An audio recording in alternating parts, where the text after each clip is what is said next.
Hello friends, welcome to my channel CEO Thoughts with AJ. ரொம்பவே happy இன்னைக்கு அடுத்த ஒரு வீடியோவில் வந்து உங்களோட டிஸ்கஸ் பண்ணுறதுக்கான ஒரு ஆப்பர்ச்சுனிட்டி. அது மட்டும் இல்லை, இந்த வீடியோ வந்து ஒரு எஜுகேஷன் எப்படி ட்ரான்ஸ்ஃபார்ம் ஆகிருக்கு, ஒரு ப்ரீவியஸ் டேஸ்லேருந்து இன்றைக்கி கரண்ட் சுச்சுவேஷனில் வரைக்கும் எஜுகேஷன் எந்த மாதிரி ட்ரான்ஸ்ஃபார்ம் ஆகிருக்கு, எதனால் வந்து எஜுகேஷன் நம்ம ஸ்டார்ட் பண்ணோம், என்ன பர்பஸ், அந்த ஒரு விஷயத்தை தான் டிஸ்கஸ் பண்ண போகிறோம். ஸோ ஃபஸ்ட்டு எஜுகேஷன் வந்து எதுக்காகனா, நம்மளை வந்து ஒருத்தங்க ஏமாற்றிடக்கூடாது, நம்ம ஒருத்தங்கள்ட்ட இது ஏமாற்றிடக்கூடாதுங்கிறது தான் அதனுடைய ஒரு காமனான ஒரு அண்டர்ஸ்டாண்டிங் எஜுகேஷன். பட் அதையும் தாண்டி பார்த்தோன்னா குவாலிட்டி அண்ட் எலிஜிபிலிட்டி, ஒரு வேலைக்கு நம்ம தகுதியானவரா, ஒரு விஷயங்களை வந்து கற்றுக்கும்போது அந்த விஷயங்கள் நமக்கு தெரிஞ்சிச்சு அப்படின்னா அதனுடைய ஒரு விளைவாக நம்மளால் ஒரு புதிய விஷயங்களை கண்டுபிடிக்க முடியும். ஸோ அதனால தான் இன்றைக்கி பிஹெச்டி அப்படிங்கிறது நம்ம எல்லோரும் கேள்விப்பட்டிருப்போம். பிஹெச்டி தான் ஒரு டாப்பில் நமக்கு ஒரு ரீசெண்டான டேஸில் வந்து மக்கள் நிறைய பேர் நம்ம தமிழ்நாட்டில் பண்ணிகிட்ருக்கிறாங்க. ஸோ அது பிஹெச்டி லெவலுக்கு நம்ம படிக்க வேண்டிய அவசியம் இல்லை. ஒரு ப்ரொஃபஸருக்கு வந்து இன்றைக்கி பிஹெச்டி லெவலுக்கு படிக்கணுமா அப்படின்னு கேட்டிங்கன்னா கிடையாது. ஸோ அவங்க படிக்கிறதுல வந்து அது தப்பும் கிடையாது, நம்ம அதை தப்பு சொல்ல முடியாது. ஆனால் நம்மளுடைய கட்டமைப்பு வந்து அந்த மாதிரி வச்சுருக்கிறாங்க. ஸோ ஏன்னா இப்போது ஒரு டிகிரி முடித்தவங்கள பார்த்தோன்னா அந்த ரேஷியோவில் வந்து அதிகமான பேர் நம்மளை சுற்றி இருக்கிறாங்க. ஸோ இவங்க என்ன பண்ணுறாங்கன்னா, அந்த ஷார்ட் லிஸ்ட் பண்ணுறதுக்காக, அதாவது 100 பேரை கூப்பிட்டு இன்டர்வியூ பண்ணுறதுக்கு பதிலாக சிம்பிளாக வந்து எம்இ முடித்தவங்க வந்தீங்கன்னா உங்களுக்கு வந்து வேலை வாய்ப்பு அதிகம் அப்படின்னு சொல்லிடுறாங்க. ஸோ மக்கள் என்ன பண்ணுறாங்க, ஓகே எம்இ முடித்தா நல்ல வேலை வாய்ப்பு, எம்இ படிச்சிருவோம் அப்படின்னு படிக்கிறாங்க. ஸோ அதுக்கப்புறம் வந்து அதையும் தாண்டி எம்இயில் வந்து அதிகமானவர் படிக்கும்போது அதை வந்து சேஞ்ச் பண்ணிடுறாங்க மொத்தமாக. என்ன சொல்கிறாங்க, நீங்கள் வந்து பிஹெச்டி முடிச்சிங்கன்னா உங்களுக்கு வேலை வாய்ப்பு. ஸோ மக்கள் வந்து ஏதாச்சும் ஒரு வேலை சர்வை பண்ண முடியாதா இன்றைக்கி? ஏன்னா இன்ஃப்ளேஷன் நம்ம கண்ட்ரியில் சொல்லப்போனால் அது எல்லாருக்கும் தெரியும். அது ஃபினான்ஷியல் ஆஸ்பெக்டில் பார்க்கும்போது இன்ஃப்ளேஷன் தான் இந்தியா முழுவதுமாக இருக்குது. ஸோ இன்றைக்கி டே டு டே லைஃப்பை வந்து சர்வே பண்ணுறது ரொம்பவே கஷ்டம். ஏன்னா மக்களுக்கு வந்து அடிப்படை தேவைகளையும் அடிப்படை ஒரு மேனுஃபேக்சரிங் ப்ராடக்ட்ஸ் டெய்லி யூஸ் பண்ணுற ஒரு உபயோகிக்கக்கூடிய பொருட்களையும் வந்து விநியோகம் பண்ணுறவங்க வந்து இன்றைக்கி கோடியாக சம்பாதிச்சுட்டு மேலே போயிட்டுருக்கிறாங்க. பட் இன்றைக்கி சாதாரணமாக மக்களை பார்த்திங்கன்னா அந்த அதாவது அடிப்படை அந்த பொருட்களை வாங்கி பயன்படுத்த முடியாத அளவில் தான் இன்றைக்கி நிறைய பேர் இருக்கிறாங்க. ஸோ இந்த மாதிரி தான் எஜுகேஷன் வந்து ஓவர் வேல்யூட் ஆகி அதனுடைய வந்து மக்கள் வந்து மணியை வந்து ரொம்ப சேர்த்து வச்சுருக்கிற மணியாக இருக்கட்டும், கடன் வாங்கி வந்து ஸ்பெண்ட் பண்ண வேண்டிய நிலைமை இன்றைக்கி வந்திருக்கு. ஸோ இது கிடையாது நம்மளுடைய வாட் இட் மீன் ஃபார்ன்னு சொல்லுவோம்ல, எதுக்காக இது உருவாக்கப்பட்டதோ அது கிடையாது. ஸோ இது வந்து ஒரு ப்ரீவியஸ் டேஸில் வந்து நம்ம ஒரு மரத்துக்கு கீழே ஒரு மரத்தடியில் இருந்து படித்த காலங்கள் உண்டு. அவங்க சொல்லித்தந்த இன்றைக்கி அப்துல் கலாம் அவர்களை பார்த்தீங்கன்னா தெரியும், ஒரு பேட்டியில் வந்து சொல்லியிருப்பாங்க, நீங்கள் வந்து உங்களுக்கு எதனால் வந்து ஒரு ஒரு ஒரு ஒரு அற்புதமான ஒரு சிந்தனை, எதனால் வந்து அந்த ஃப்ளைட்டில் வந்து உங்களுக்கு கண்டுபிடிக்கணும், புதிய ராக்கெட்டுகளை வந்து உருவாக்கணும் அப்படின்னு எண்ணம் வந்து எப்படி நீங்கள் அதில் வந்து ரொம்ப அட்மையர் ஆனீங்க அப்படின்னு. அப்போ அவர் அழகாக சொல்லுவார், ஒரு நாள் வந்து என்னுடைய ஆசிரியர் வந்து என்னை அறிவியல் ஆசிரியர்னு நினைக்கிறேன், அவர் வந்து என்னை வந்து கடற்கரைக்கு கூட்டிகிட்டு போய் இந்த பறவை எப்படி பறக்குதுன்னு பார்த்தியா, ஸோ இந்த பறவை பறக்கிறது தான் இந்த ஃப்ளைட்டுடைய ஒரு தத்துவம், அந்த ஒரு அடிப்படையில் தான் இன்றைக்கி ஃப்ளைட் வந்து பறக்குது. ஸோ அதான் ஒரு ரியல் எஜுகேஷன். அந்த மாதிரி தான் இருந்துச்சு இன்றைக்கி எஜுகேஷன். அண்ட் ஆல்சோ இன்றைக்கி வந்து அந்த கேட்டகரியில் மட்டும் இல்லை, ஒரு ஸ்கூல் கேட்டகரி எடுத்து பாருங்களேன். ஸ்கூல் கேட்டகரிலையும் இன்றைக்கி நம்ம வந்து ரொம்பவே மோசம் தமிழ்நாடு. ஏன்னா கொஞ்சம் ஒரு பாஸ்ட் 2 டிகேட்ஸுக்கு முன்னாடி ஒரு 10 வருஷம்னே சொல்லுவோமே, ஏன்னா இது லாஸ்ட் ஒரு 10 இயர்ஸில் தான் ஒரு மேசிவ் டிரான்ஸ்ஃபர்மேஷன் ஆகிருக்கு. ஒரு 10 வருஷத்துக்கு முன்னாடி நீங்கள் அதை வந்து திங்க் பண்ணி பார்த்தீங்கன்னா நம்ம எஜுகேஷன் வந்து அவ்வளோவா ஸ்பெண்ட் பண்ண வேண்டிய அவசியம் இல்லை. ஸோ மெட்ரிகுலேஷன் ஒரு பேட்டர்ன் இருந்துச்சு. ஓகே, மெட்ரிகுலேஷனில் வந்து ஒரு சில பேரண்ட்ஸ், இப்போ அரசு வேலை பார்க்குறவங்களா இருக்கட்டும், இல்லை ஒரு சில பேர் நம்மளால் வந்து கொஞ்சம் மணியை வந்து அவுட் சைடு எடுக்க முடியுது, அப்போ பிள்ளைக்கு வந்து ஒரு குட் எஜுகேஷன் கொடுக்கணும் அப்படின்னு திங்க் பண்ணுறவங்க வந்து மெட்ரிகுலேஷனில் வந்து பிள்ளைங்களை வந்து அட்மிட் பண்ணாங்க. அண்ட் ஆல்சோ அந்த சிஸ்டம் வந்து எதனால் ஃபார்ம் ஆச்சு நம்ம யாரும் யோசிக்கலை. ஸோ நீங்கள் அதை யோசிச்சு பாருங்கள், உங்களுக்கு கரெக்டாக அதை அண்டர்ஸ்டாண்ட் ஆகும். ஏன் கவர்மெண்ட் ஸ்கூலில் வந்து அவங்க குவாலிட்டி இம்ப்ரூவ் பண்ணலை, அட் த சேம் டைம் வந்து மெட்ரிகுலேஷனில் எதனால் அவங்களால குவாலிட்டியை மெயின்டைன் பண்ண முடிஞ்சிச்சு. ஸோ எல்லாமே ஒரு அரசியல் சார்ந்த என்ன சொல்கிறது, ஒரு காசு சம்பாதிக்கிறதுக்கான ஒரு வேயாக தான் அதை வந்து எல்லாருமே பார்க்குறாங்க. ஸோ அதனால தான் வந்து என்ன பண்ணிச்சாங்கன்னா, கவர்மெண்ட் ஸ்கூல்ஸை வந்து ஒரு பேட்டர்னில் மெயின்டைன் பண்ணுறாங்க, அண்ட் ப்ரைவேட்டைசேஷன் வந்து ஒரு பேட்டர்னில் மெயின்டைன் பண்ணுறாங்க.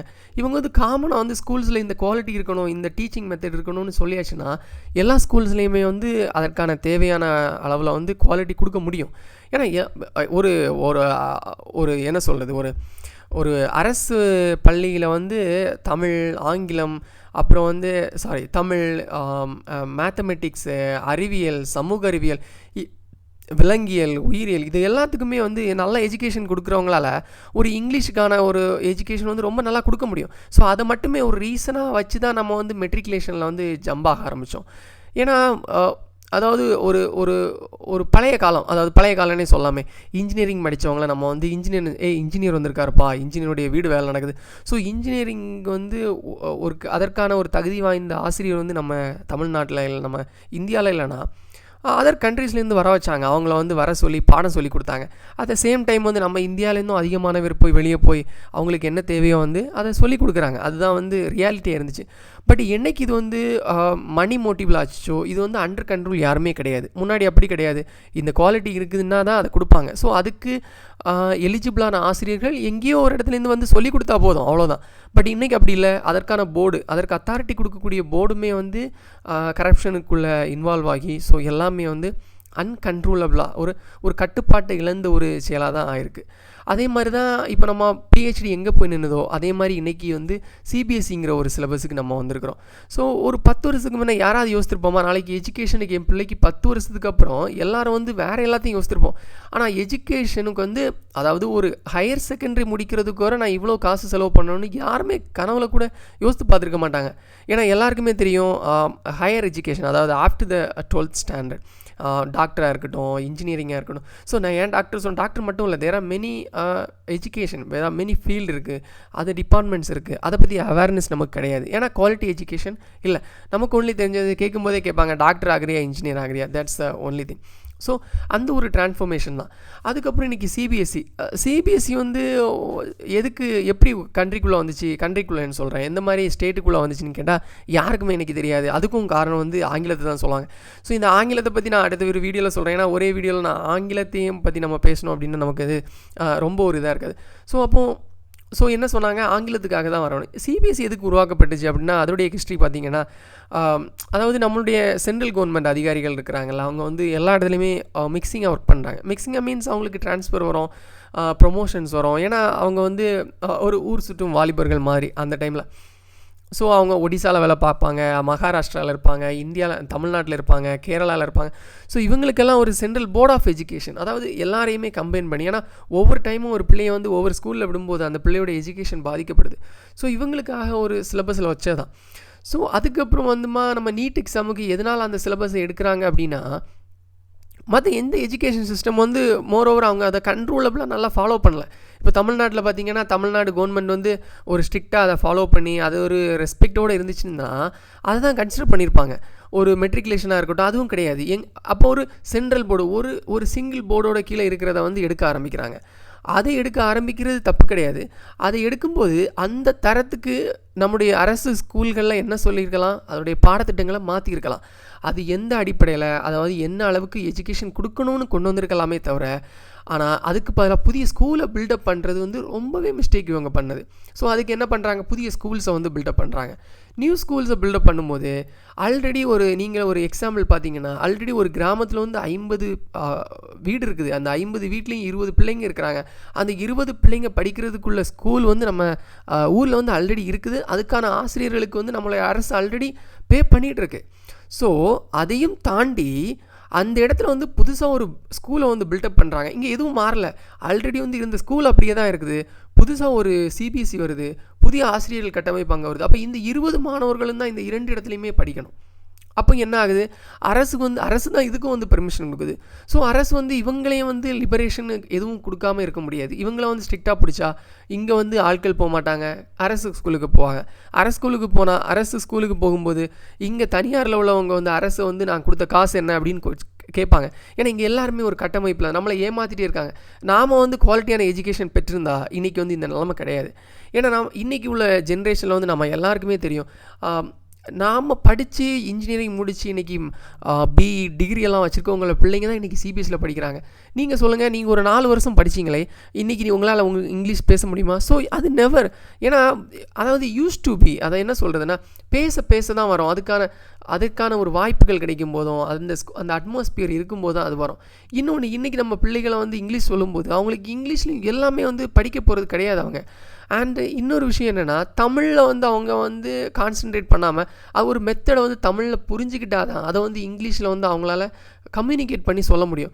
நீங்கள் வந்து சொல்லுங்கள் பார்ப்போம், இந்த கண்ட்ரி என்றைக்காவது இங்கிலீஷ் கண்ட்ரி மாதிரி ஆயிருமா? ஆகாது. என்றைக்குமே வந்து மொத்த அம்மா அப்பா இங்கிலீஷ்லேயே பேசுகிற மாதிரி அப்படி. ஆனால் நம்ம அவங்க கண்ட்ரோலில் போயிடுவோம்ல.